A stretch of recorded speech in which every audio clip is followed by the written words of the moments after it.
So if one thing, without a shadow of a doubt, is that the shills have proven one thing, and that is that Xinjiang camps are real.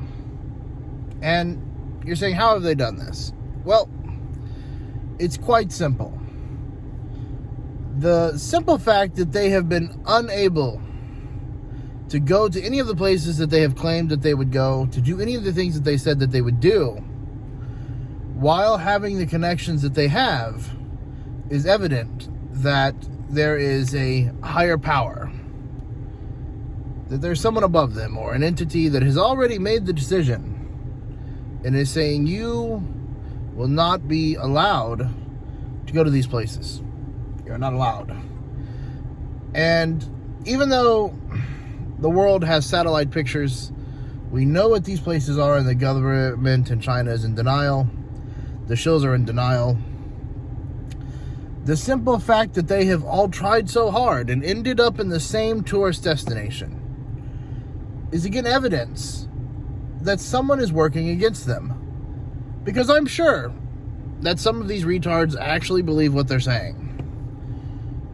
And if you've seen one of Serpent Sede's last videos, he shows Jerry Good walking around with people following him. These reminders. People that are making sure that he's not getting into things and filming things that he's not supposed to be filming. To make sure that he's not going off the beaten path. To make sure that, he doesn't find some negative things that the Chinese government doesn't want being put out there. Keep in mind, they've probably paid for him to go. They've set up this trip. They're aware that he's there. They're aware that he's filming. And he's not the only one. There have been multiple shills, again with connections to Chinese state-run media, with connections to politicians in China that have literally talked to politicians in China. A lot of these people have been on national television in China. They have stood up for communism in China, defended China, been paid for by China, by the Chinese state-run media, Chinese government. They, have these connections. And if these places, these Xinjiang camps, were not real, they would have the ability to go to them. They would use those connections, and they would gladly go there, and they would prove everyone wrong. As an example, if the tourism board of,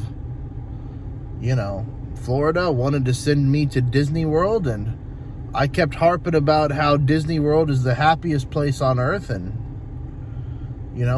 I never went to Disney World or whatever, it would probably tell you something. If you knew that I had the connections, that I could easily go there and I could easily do it, it would tell you something. If I went to Disney World, but I only showed you like a very small piece of it, 10% of it, you say, well, where's the rest? What's going on? Or if you went to Disney World and there were a lot of accusations that a certain restaurant sucked, and I told everybody how great the restaurant was, and then I didn't go there. I went to every restaurant except that one. Of course, it would create a lot of accusations, right? It's the same situations for the shills right now. All of them have tried. All of them have failed. None of them have went to Xinjiang and shown a single piece of evidence of anything that we haven't seen before.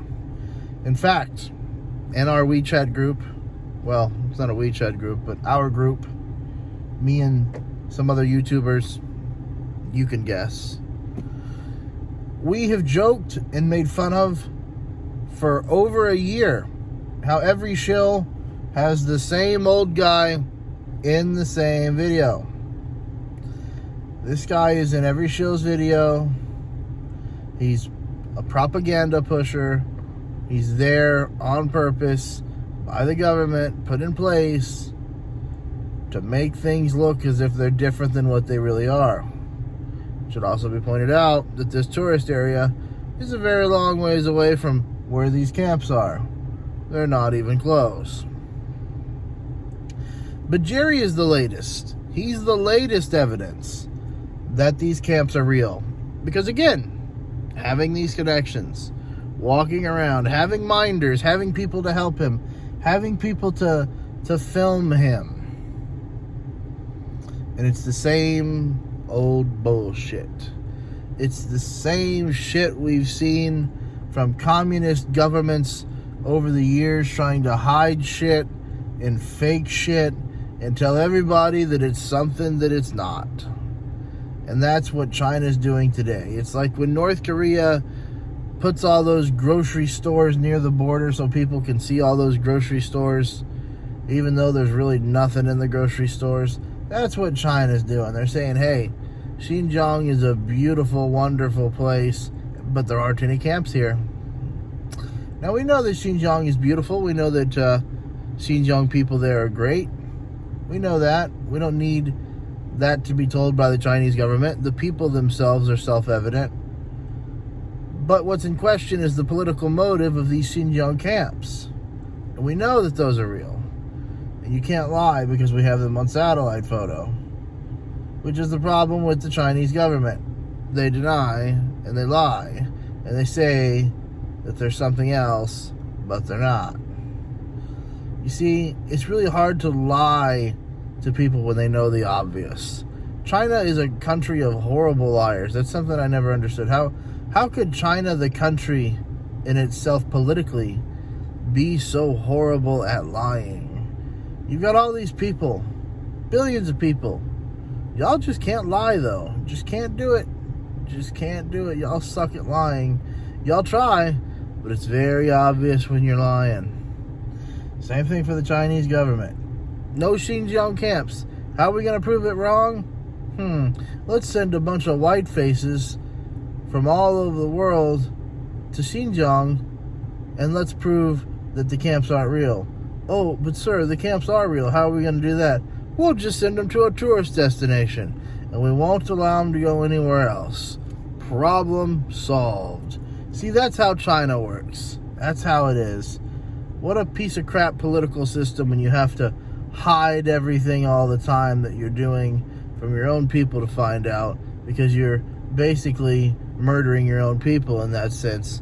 It is cultural genocide, which is, of course, happening in China right now all over the place.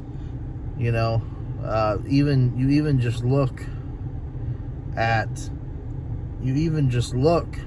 the way Cantonese people are treated, and it tells you that if Cantonese people are treated this way, just imagine how the Uyghurs are treated. Now that's horrible. That's real. Okay? Like, comment, subscribe, and have a good day.